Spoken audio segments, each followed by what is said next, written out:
दृष्टिकोनातून असेल, शैक्षणिक दृष्टिकोनातून असेल किंवा राजकीय दृष्टिकोनातून असेल, सर्वांना न्याय देण्याचं त्यांनी काम केलेलं होतं. डॉक्टर बाबासाहेब आंबेडकर एकदम तळागाळातील अशा समाजातून आलेले एक महामानव महापुरुष.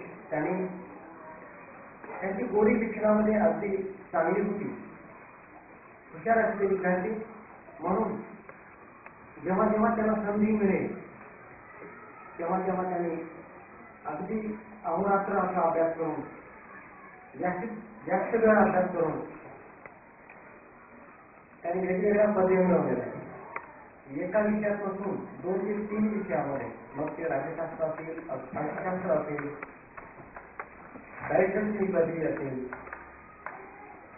एका पदवीवर न थांबता त्या पदवीला आणखीन पुन्हा दुसरी पदवी जोडण्याचं काम त्यांनी आपल्या त्या काळामध्ये त्यांनी केलेलं होतं. यासाठी आपल्या बुद्धीच्या जोरावर मग सयाजीराव असतील, शाहू महाराज असतील, आणखीन असणारे त्या काळातील जे काही मोठी माणसं होती त्या सर्वांकडनं यांच्या संस्थानाकडनं त्यांनी आर्थिक मदत घेऊन आपल्या भारत देशात नव्हे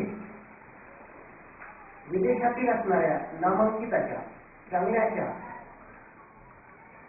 युनिव्हर्सिटीमधून त्यांनी आपलं शिक्षण पूर्ण केलं.